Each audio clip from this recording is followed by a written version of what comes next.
Oh shit, we're recording. um, what do I want to say? Okay, yeah. Hello everybody. Let me take water real quick. So yeah, I'm trying to, just making this video just because I feel like it, trying to figure out how to spend my free time. So I thought I'd make this, and I've talked about it before, like in streams or if you see me talk about it sometimes on Twitter. But I felt like I should just make a video on it. Like I said, I just feel like making it now. But the topic came into my head again for whatever reason, and I wanted to talk about how money and looking at stories as a product affects our enjoyment of the series, or how it influences the story in of itself. Um, yeah, stories as a product is really what I'm really trying to say. And then the second thing that I want to talk about in this video is how wholesome moments have cheapened plots, in my opinion. I was thinking about adding a third part to this video about like what I like to call like mature moments, or the overuse of mature things in storytelling. But I feel like I might as well do that on a different video. This video might get too convoluted if I just if I add in that third thing. But really what I want to talk about is those two things. And mainly because anyone that's followed me for this long, or if you're new to the channel, whatever, Dragon Ball is my favorite series, and I've been a huge super hater since the pretty much the middle of the Goku Black arc in 2016 or 2017. Before that, I could tolerate it. I thought there was actually some good stuff, and it was me being a blind Dragon Ball fan. But after I kind of looked at it a little more critically, and kind of was able to let go of it, that's when I was able to hate on it. And not just even hate. I thought I was making good arguments in my biased opinion. But yeah, I want to use Super as kind of like an example in this video. So anyway, yeah, let's just get started. So yeah, stories as a product. I think many times, and I'm 28 years old, right? So when I first joined the YouTube community, the anime community, way back when in 2012 or 2013, I was reading Naruto, One Piece, Bleach, all that stuff weekly. I think Manga Stream was still around back then, and I just remember, I found King of Lightning on YouTube, and then I became friends with a bunch of other people on YouTube. Through that, we all had this collective love for manga and anime, and we just talked with each other in the comments or in live streams, and we just grew from there. And I think one thing that I've noticed from, I think I was 19 or 20 back then, and looking at similar shonen or anime fans nowadays and manga fans nowadays who are the same age, they kind of look at the perspective of a story just from the sake just from an artistic point of view. And one thing that I had to realize as of late, I would say maybe the last maybe 2 years, 1 year, maybe even, yeah, 1 or 2 years, is how there's actually an economic and a marketing perspective to creating a story, whether it's a manga, whether it's a video game, whether it's a movie. There's monetary and financial constraints that you have to consider when making this. And what does this have to do with Dragon Ball Super? Well, in the case of Dragon Ball Super, because Dragon Ball Super, I mean, it's not. Of course, we would all like it for it to be a good story, and some people think it's a good story. That's their opinion. My opinion, it's not, for very good reason. But um, the reason I'm using DBS as an example is because we the the first place where I want to start with when it comes to this is the audience for Dragon Ball Super. I was looking for the tweet. Shout out to Herms. Me and him. He probably doesn't even really know who I am, but Herms98. If you guys know who that is, he's the main translator on Kanzenshuu, which is a very famous Dragon Ball fan site, which is responsible for translating a lot of, say, like Akira Toriyama, the creators, comments, interviews, data book stuff. They just take a lot of like the stuff that you can only be found in Japan. They translate it, and they make it available to the entire community, the rest of the world on the net. So he's like the main or the most famous translator from that site. And but he had put out some sort of comment or some sort of tweet on Twitter where he was talking about how Bandai, which is like the parent company of Dragon Ball, if you will, they were talking about like the sales and like the marketing strategy behind Dragon Ball. And when you talk about Dragon Ball Super, and I wish I could have found the exact tweet. I'm only recalling this from memory. He said that, or the report said that the main target audience of Dragon Ball Super was 6 to 8 year olds, and I thought about it, and I was thinking like, Dragon Ball and Dragon Ball Z has always been aimed for kids in when even back when it was running during the 80s and the 90s as either a manga or as an anime. But it also made me realize two things: why this strategy is really dumb, in my opinion, for Dragon Ball Super, and the second thing is, let me take a sip. The second thing it made me realize was the state of shonen manga in back then, and or shonen series back then versus shonen series now. And if you guys have watched my streams, you guys know where I'm going with this. But the reason, I'll just explain why I think the marketing strategy is stupid. First of all, Dragon Ball Super is a sequel to Dragon Ball and Dragon Ball Z, if we're considering the anime, or we can say Dragon Ball is a manga, whatever you want to say, right?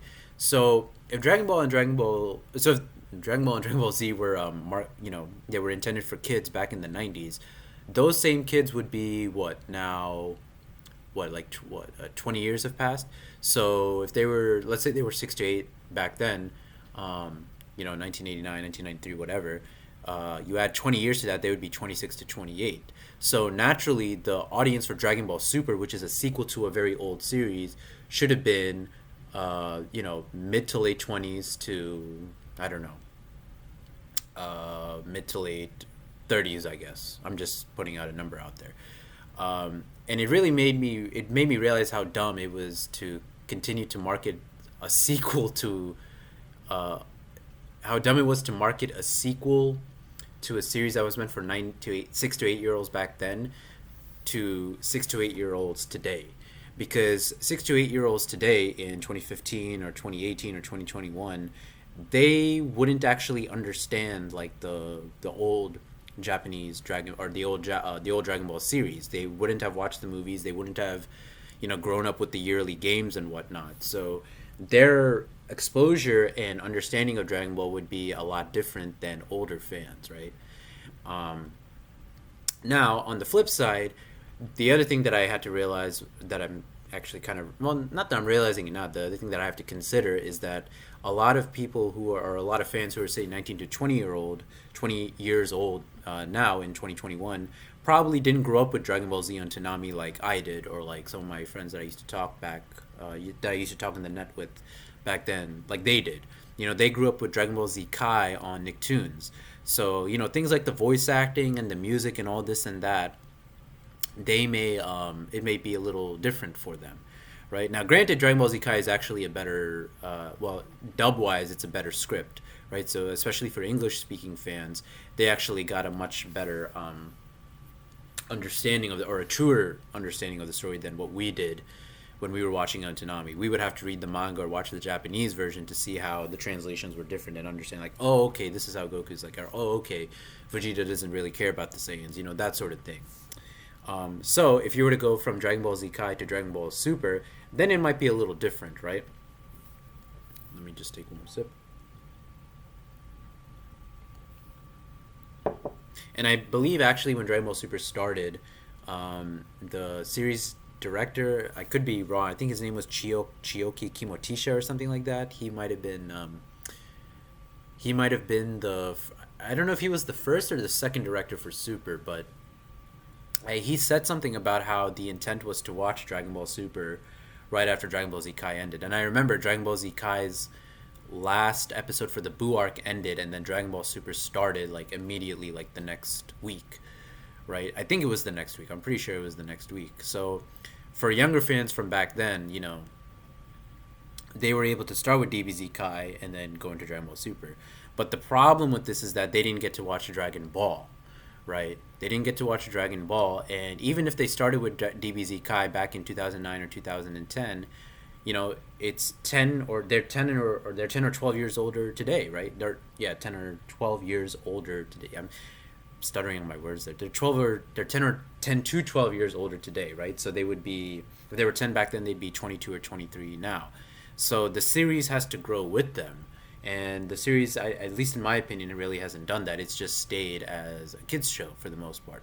Now, there again, this is kind of like a paradoxical thing for me to say because again, Dragon Ball and Dragon Ball Z was always meant for kids as a manga and as a show back in the 80s and back in the 90s, and for all intents and purposes, that hasn't really changed here, right?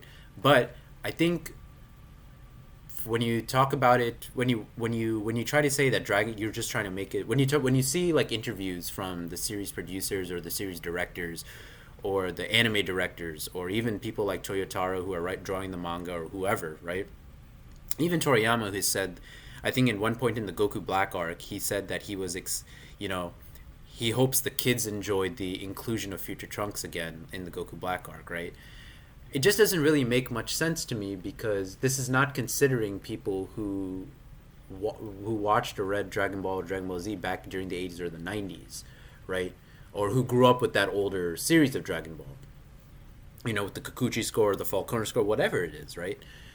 Like, how is a kid going to be able to appreciate Future Trunks that much, you know, when they didn't... I mean, of course, they might have seen him in DBZ Kai, right? But an older fan, like, who has played the games yearly, like the Budokais or the Tenkaichis, Budokais or the Budokai Tenkaichis, or someone who's like, you know, watched the movies at that too. You know, how many people who've watched Dragon Ball Z Kai have watched DBZ movies 1 through 13, and then Dragon Ball movies 1 through 4, right? I mean, I'm sure there are some who have done it, but I I can tell you for a fact that for someone like me who was a kid in 2003 or 2005, everyone my age for the most part went out of their way to go watch those movies. And I can't, I don't, and again, I could be wrong about this. I'm not so sure that is true for people, for younger Dragon Ball fans today. Do they even know who Bojack is? Do they even know who Hachiyak is? You know? And maybe some people, back then in America in 2007, 2008, they didn't know who Hachiyak was until he showed up in Raging Blast 2, right? But the point that I'm trying to get is I just feel like the marketing process is just completely fucked up at least when you talk about trying to have older fans enjoy Dragon Ball Super, because you're still marketing it towards kids who are 6 to 8 years old, which has always again been the spirit of the series, right? But then you shouldn't try to push it so much as a sequel to Dragon Ball or Dragon Ball Z, or push it so much as a quote unquote canonical sequel to the series, or so much as we're trying to make it more like Dragon Ball, or we're trying to make it more like Dragon Ball Z. These were comments that were said actually this year, if I'm not mistaken. I think Kanzenshu had some interview with Kimoshita at I think it was, actually, you know what? Why don't I pull up the... Yeah, here it is. Kimotoshi Chioka. There we go. Yeah, so this was interview with Kimitoshi Chioka and Hiroyuki Sakurada from Salon del Manga in November of 2017. So I'll go ahead and I'll put this in the comments below so that you guys can actually read the comment for yourselves. But this was back during when the November. So this is probably when the Tournament of Power is happening in the manga, right? I don't think an older fan who's watched Dragon Ball or Dragon Ball Z, or read Dragon Ball or Dragon Ball Z, or played the games, yearly, or watched the movies and whatnot, they won't go to Tournament of Power and say like this is more Z-like. Now, again, I'm discounting like all like the artistic stuff, like the plot holes and the character regression, like stuff that an author and a writer controls. I'm merely talking about it from an economic standpoint, right? And like what I'm trying to say is like why Dragon Ball Super, and as an example, it's turned out the way that it's done, that it has, and how considering that marketing and that financial perspective is what has changed the identity of Dragon Ball today rather than how it was years ago. Let me take my water.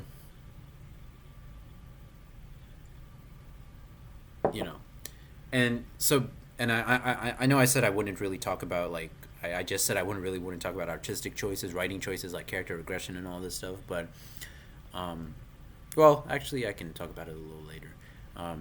But again, yeah. So like when you think about how Dragon Ball Super, and again, if I find that tweet, I'll definitely post it in the comments. But the idea that kids are like still the main audience for Dragon Ball Super when it's supposed to be a sequel series just doesn't really make much sense. And when I look at other series, say like Lupin the Third, which is an older series that has come into the modern day with the different parts, or I look at something, say even something like Fist of the North Star.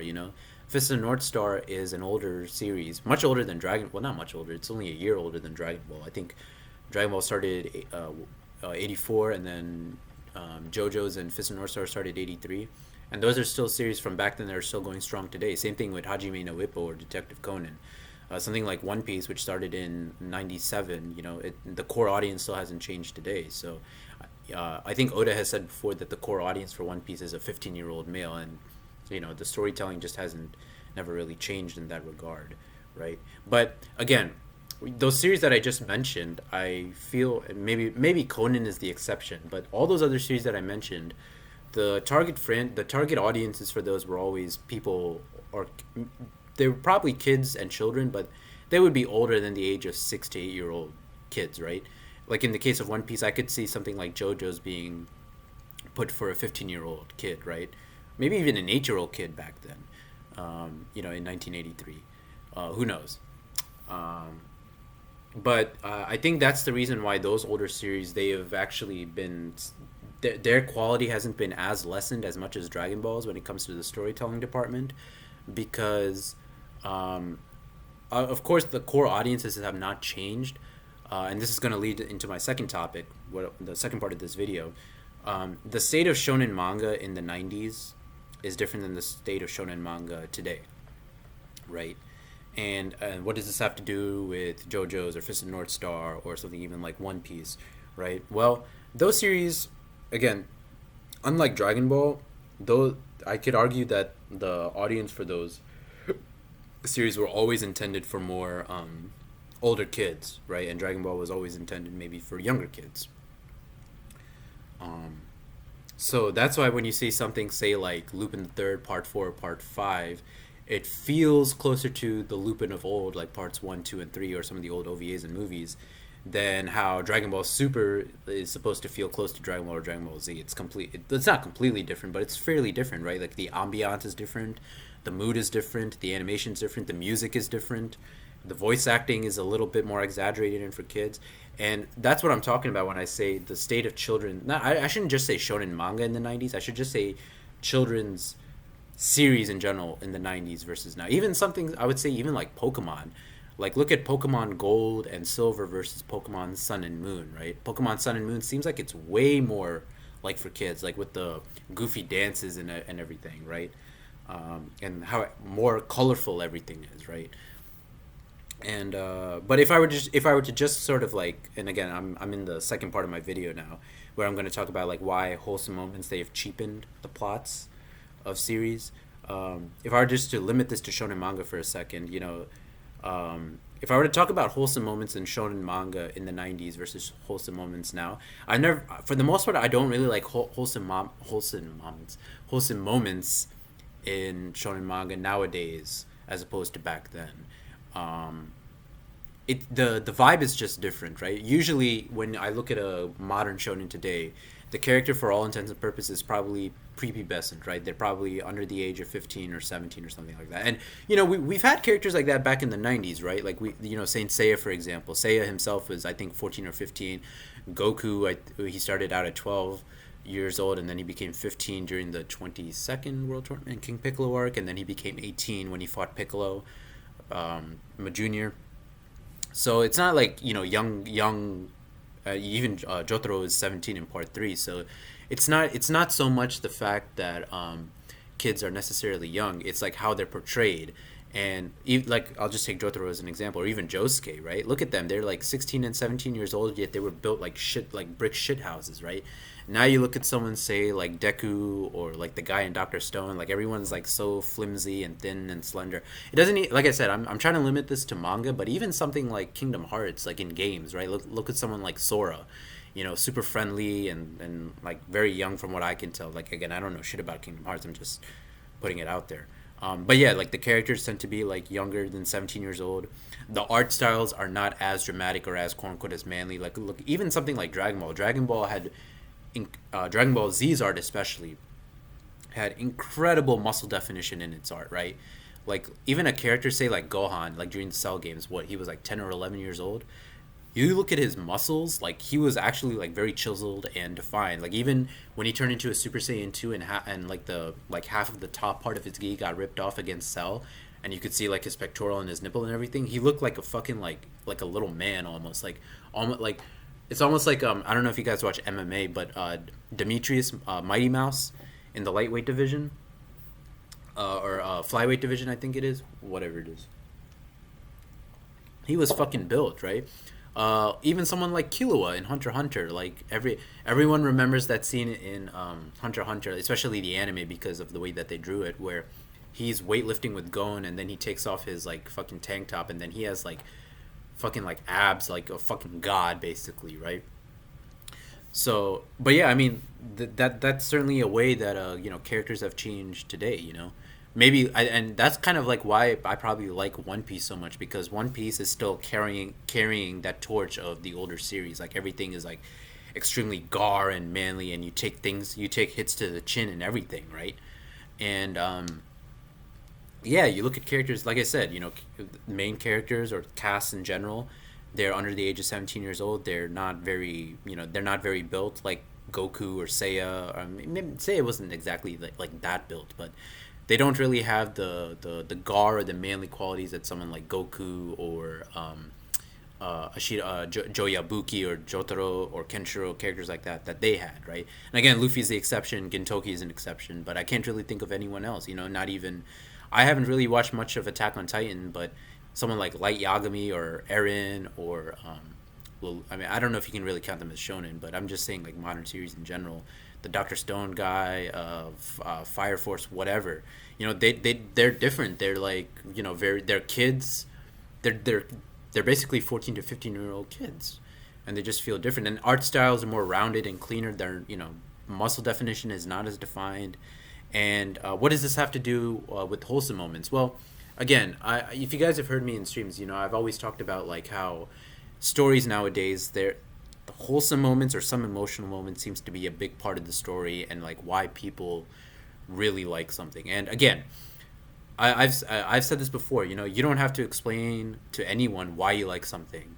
You don't need anyone else's validation. It's certainly not on the fucking internet to make your reason valid for liking something or not liking something. You don't need someone else's validation to make your reason right or wrong, right? You don't need anyone else's opinion or validation for that. You can like anything or dislike anything for any reason under the sun, and no one can. There's no such thing as a universal truth like, oh, you are definitely wrong for doing this or liking this or not liking this, and your reason is definitely wrong. That's all bullshit, right? You can like and dislike anything in the world, right? So with that being said, I don't necessarily hate wholesome moments, right? But what I do hate in today's series is how wholesome moments have been overly used. They have been overly used. It seems like any game I play, not even just shonen. I know I was talking about shonen earlier, but not even just shonen. I don't even really read shonen, but what I'm talking about is like why I'm turned off from modern shonen, why I don't read My Hero or Fire Force or Doctor Stone or any of these things, right? Or even something which is supposed to be good like Haikyuu, right?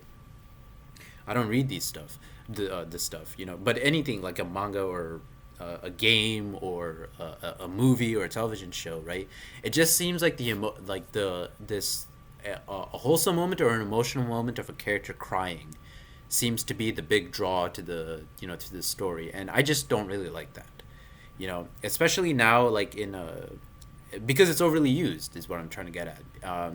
If I go to something, say like My Hero Academia, which I don't read by the way, but I sometimes I see, stuff float on my timeline on Twitter, and I'll do a little search or whatever. I'll have a little modicum of interest in me to go ahead and search, and find out like what's going on here, and and I don't know if I hope I'm not spoiling for anyone, but I think the latest arc of My Hero was like Deku becoming like a vigilante or renegade, and then the class has to bring him back, and then like Deku, like when he's eventually brought back, like they get through to him, to his heart, they change his mind, and then he becomes all good again, and he starts crying saying like I'm sorry, and then you see people hold his hand and lead him back to his mom and everything, like things like that. I just feel moments like that are, to me, are certainly not new in today's climate of storytelling. Especially in manga, you'll have like a double page spread of the character's face, who again is like 14 to 15 years old or something. They're crying, and then there'll be some dialogue about how like they were in the wrong, or how this other character means so much to them, and like that's my friend, or like leave my dad or mom alone, or something like that, right? And again, these moments have happened in the past too, right? Like look at Gohan when he attacks Raditz for hurting Goku during the Saiyan arc, right?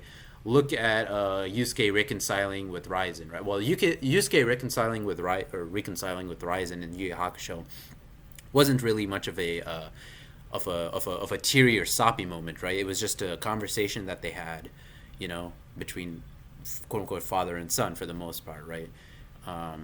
Same thing with the Goku saying bye to Gohan in the Buu arc when he hugs him after Elder Kaioshin uses like his potential. It was just like a simple hug, and he's like, "Go kick Buu's ass," and then it was like a thumbs up. That wasn't really soppy or teary eyed for the most part either, right? So it just feels like the soppiness of those moments are just dialed to 100 nowadays, and I just don't really like that. I think that's just really a way for me. That's just like a huge turnoff for me. Now on the flip side, I enjoy something like One Piece where there's a lot of characters crying, but I always felt like the circumstances behind why they're crying. Sure, a character might get hurt, someone's family might be in danger or whatever, but the gravitas of that moment, the feeling and the vibe of that moment, to me it resonates way more with older shonen, like something say like JoJo's, or even something like Fist of the North Star, rather than something say that I would see like in My Hero Academia, right? Like if I looked at what I saw just now in My Hero Academia, like what I'm talking about with Deku coming back to the class and everything, that doesn't come across as say like Will Zappelli dying in part one, or Toki's death, for example, in Fist of the North Star, right? But on the flip side, something say like Ace's death during Marineford, or Whitebeard's death during Marineford, those feel like those feel closer to say something like JoJo's or Fist of the North Star or something like that, rather than what I'm talking about with Deku in My Hero Academia, right? So again, the state of really not just I mean I really wanted to make this like a 90s shonen manga versus today's shonen manga, like parallel, a compare and contrast, and like apply that to Super. But really, this applies to series in general now. Like even something like a Lost Judgment, for example, right? Like if you guys play the Yakuza games, or if you guys know who Sega is, like the video game developer and RGG Studios, right? Look at a story, say like Yakuza 0, or Yakuza 1, or Yakuza 2, 3, 4, 5, right?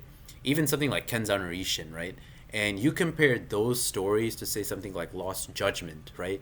What is a core theme in Lost Judgment? And again, I'm not gonna spoil. I won't spoil the series, right? I won't spoil the story, the ending or anything like that, right? But a huge theme in Lost Judgment is bullying.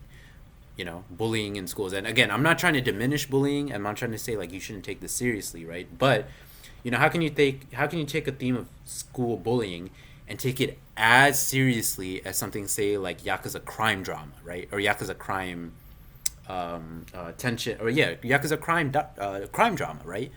A crime drama is something where you have Yakuza bosses, you have middle-aged old men with sunglasses and fly suits, and they're strong as fuck, and they're sitting in a room and they're talking to you like in a very authoritative and direct manner, right? And you know that you're gonna get your shit fucked up, right?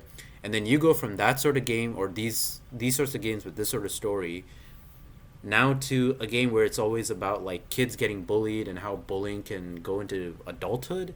Like, does that fit the vein of what they've been writing and creating so far? And the answer is just honestly no. And that's what I'm talking about. I just feel like a lot of wholesome moments like this, or quote unquote emotional, bullying is not wholesome, right? The correct term I should use is probably emotional. But these emotional moments like bullying and Lost Judgment, or what I was talking about in My Hero, or even something like in movies, right? If I were to use movies as an example, I'm trying to think of, let's say, I'm trying to think of a good movie to use, like a good example. Let's say, what's a movie from 2019? Or actually, no, you know what? I'll use the James Bond movies as an example, the Daniel Craig movies, right? So the Daniel Craig movies, right?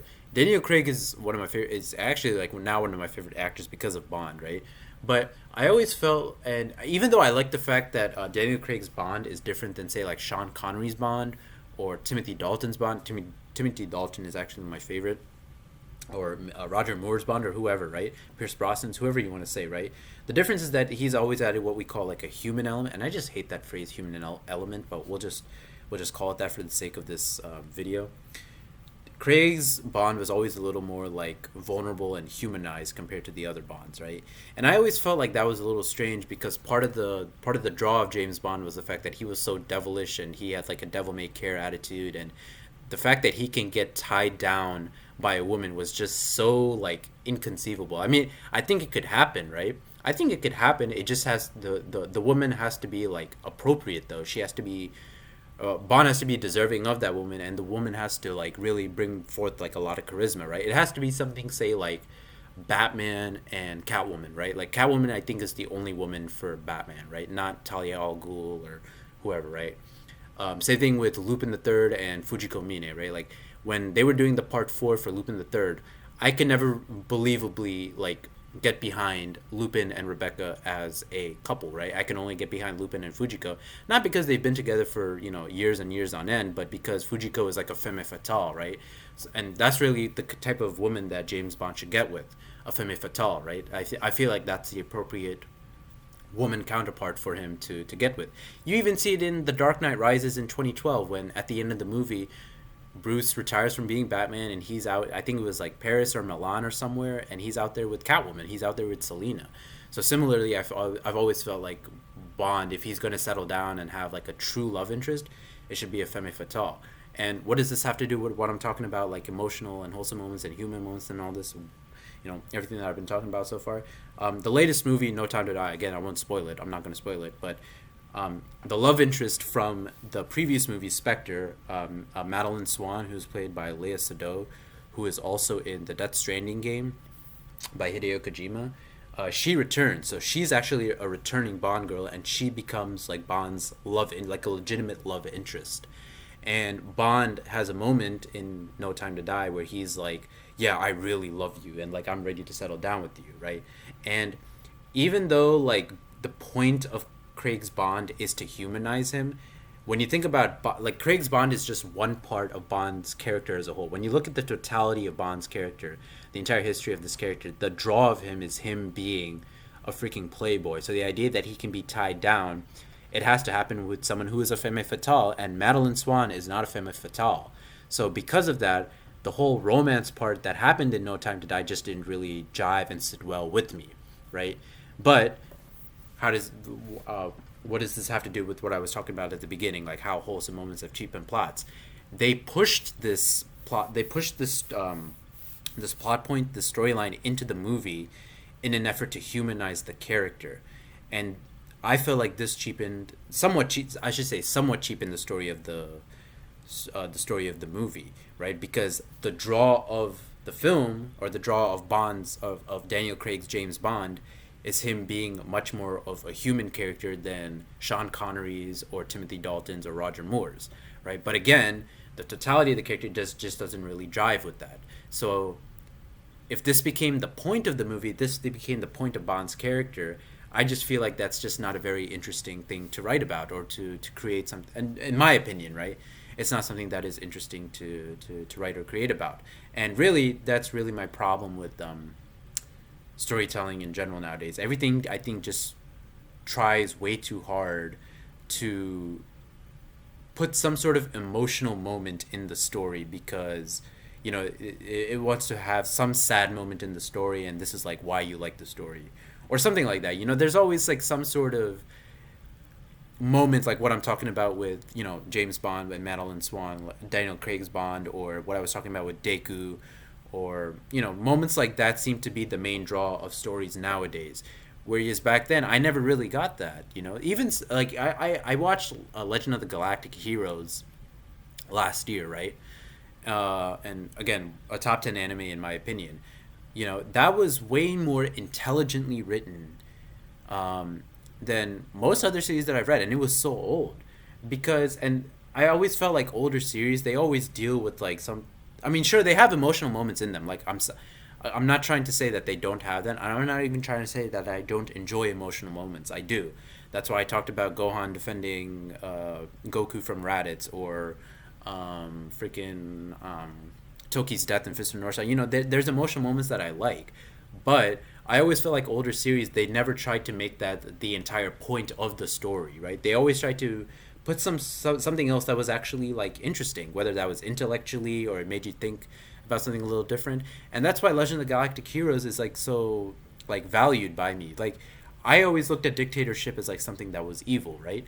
But Legend of the Galactic Heroes really flipped and changed my thinking on that, because Yang Wenli, who was one of the two main characters in the series, he said that dictatorship in itself is not evil. Dictatorship is just a form of government. What matters is if the person who is, assigned the title of dictator is evil.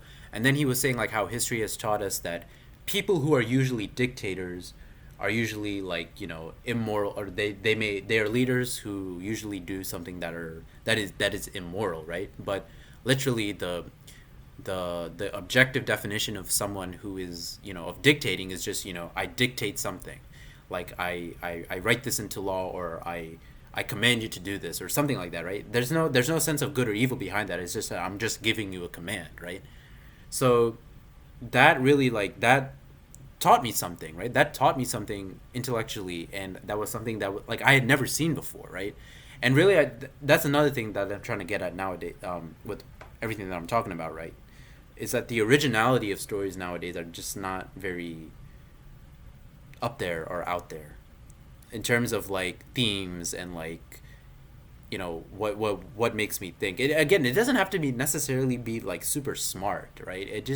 I just need something that's like different than the usual, like, oh my god, I love my mom and dad so much, I want to protect them, or that's my friend, give me power up, or I just need something different, and unfortunately I'm not really getting that. It just seems like everything I go, whether it's a movie or a game, there's always some intentional and extremely direct, on the nose maneuver by the creator, the writer, the director, whoever, to have their character, the main character, or some cast member in an extremely vulnerable and quote unquote human slash emotional moment. And I just think that particular technique of storytelling, or that want to do it, or that belief that you need to do it in the creative process, I just think that has polluted everything, right? And even with that being said, there are still like modern games that I really, really, really enjoy, right? Like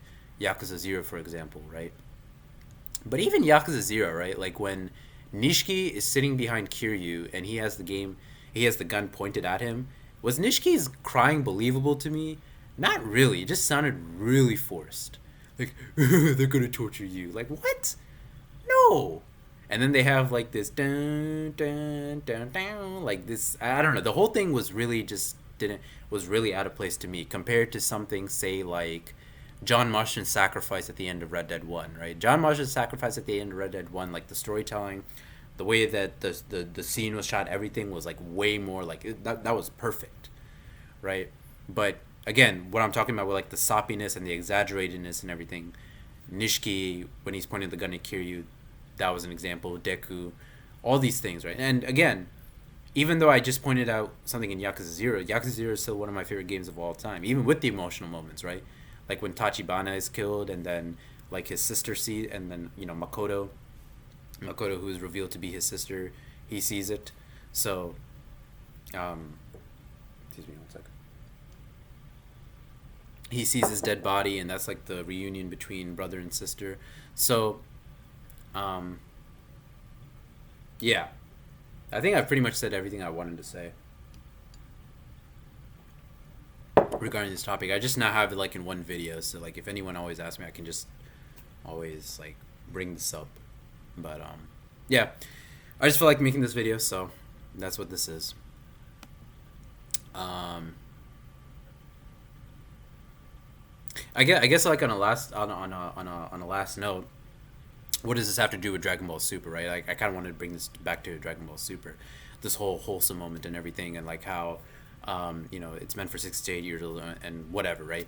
So, do you guys remember the episode between Goku, Pan, and Piccolo? And I think there was some like Ji-chan like grandfather episode. It was that was like the point of it, right? Like showing them being granddads or something. And I remember, I don't know if it was at the end of the episode or if it was like midway, but Goku takes Pan and then starts like moving his body and moving it around like an airplane. And again, this is what I was talking about, like with who the audience for Dragon Ball Super is. The not necessarily character regression, but character exaggeration, caricature exaggeration, and like wholesome moments, like all these things coalescing into one moment right here. I can't believe that Goku in the Buu arc or Goku in the Androids arc would look at the night sky, like tremble with his hands and almost cry because they Pan, right? Like I don't even remember what it was for. I think like it wasn't even over something serious if I remember correctly, like why he was doing that in that episode. And then taking her and then being extremely happy and be like Pan, Pan, Pan. I'm not saying he can't have wholesome moments with Pan. That's not what I'm saying. I'm not even saying that he can't act goofy around Pan if this was the Z era. I mean, I remember GT. Do you remember GT at the end? I think even at the end of Dragon Ball Z in filler or anime only, like he's carrying like Pan on his shoulders. He gets ice cream with her. All this stuff, right? But I always felt like the way that Goku should handle like being a parent or a grandparent with kids, right? Say like the way that he handled Marin, like in Dragon Ball Super, like when he went over to Krillin's and 18's house and Marin's on his lap and everything, right? That was like way like more in line with what his character should be than how he was with Pan. Or if you guys have watched the anime Space Dandy, Dandy when he's with the girl who eats like the omelet rice and he's just looking over like this, just like extremely happy, like that's something Goku would do. He wouldn't be like like giggling and all this and stuff, right? That's not really him.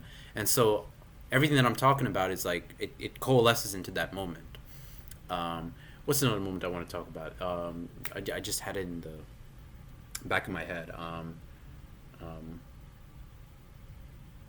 Oh yeah, the exaggeration of like Vegeta and his family, like how Vegeta's really characterized, like how I like Bulma, I like Trunks, I'm a family man now, or something like that. And this really isn't character development for him, as many fans like to say, because this has already happened in the Majin Buu arc. Repetition of a character trait is not character development. That's not what character development is. Character development is you introducing something new or something different, or you're trying to increasingly, maybe change or grow the character. That's what character development is. Characterization is a part of that too, but not excessive characterization. And that's what happens with Vegeta. It's always like, even something like changing Bra's diapers, or Piccolo being a granddad, like all these family moments, like it's just the same thing over and over again. Like even now with the new Dragon Ball Hero movie, when they were saying like Piccolo's gonna act like a grandfather to Pan, and it's just like this is nothing new. Everyone expected this. There's nothing new or interesting about this. It's just the same thing over and over again that we've been getting for years, and then fans are eating this up because it's just like, oh my god, it's so wholesome. And again, people have the right to like anything that they want to, right? They have no reason to have their reasons invalidated or validated. But to me, it just doesn't come across as very, intellectually stimulating as, older series do. And even though Dragon Ball Z wasn't the most intellectually stimulating, at least it was actually interesting, right? Like with Goku dying at the end of an arc, like the Androids arc, right? Or Goku dying at the start of an arc, like the Saiyan arc, when we just seen him as an adult, right? Like that was unexpected. Look at Goku losing the tournaments, the 21st and the 22nd World Tournaments. That was unexpected. Krillin's death was unexpected. Him transforming into Super Saiyan. There were all these different sort of unexpected moments, whereas in Dragon Ball Super, we don't have that, Something like the universe is coming back at the Tournament of Power. Everyone and their mother guessed that. Everyone and their mother knew that was going to happen, right? Same thing with the whole thing about Goku Black being Zamasu. Like, what kind of... come on, man. That was the lamest reveal ever, And so, like, stakes, and that's another thing, too. Like, stakes is another reason why DBS has suffered, right? Like, even something like the Versus Universe 6 arc, there were no stakes in that. There was, like, you look at something like the Namek arc, the Androids arc, the Saiyan arc, the King Piccolo arc, the movies, the Boo arc, like whatever. There's always like some risk of death or fear of not coming back. Even though Dragon Balls exist, there's some fear and risk of not coming back, even though you have those objects. And in the case of the Versus Universe 6 arc, that was just an entire arc about Earth switching places. Like what the fuck? Like, why should I take that seriously? And yeah, man, I could go into a whole like another section of this video about like why I don't like Super No, but you guys have heard me say that over and over again. But yeah, I think I've talked about I've talked long enough, 45 minutes. I just really wanted to make this video on how marketing, considering an audience, and how looking at a story as more than a story, as a product, it will affect its storytelling. Not looking at a story as just a story, like how you understand that you have to make some money off this, that you're selling it as a product. It's something for people to consume. You're trying to make money off it, like how that impacts the perception and the storytelling of the series, and how that kind of led into Dragon Ball Super, and how that leads into wholesome moments, or how that really compares with older series. You guys, if you guys have watched this far, then you guys know what I've been trying to say, and what I've been saying in various different streams and whatnot, and on Twitter. But yeah, that's it. Long ass video. I appreciate you guys watching, and yeah, I'll catch you guys on the flip side. Take care.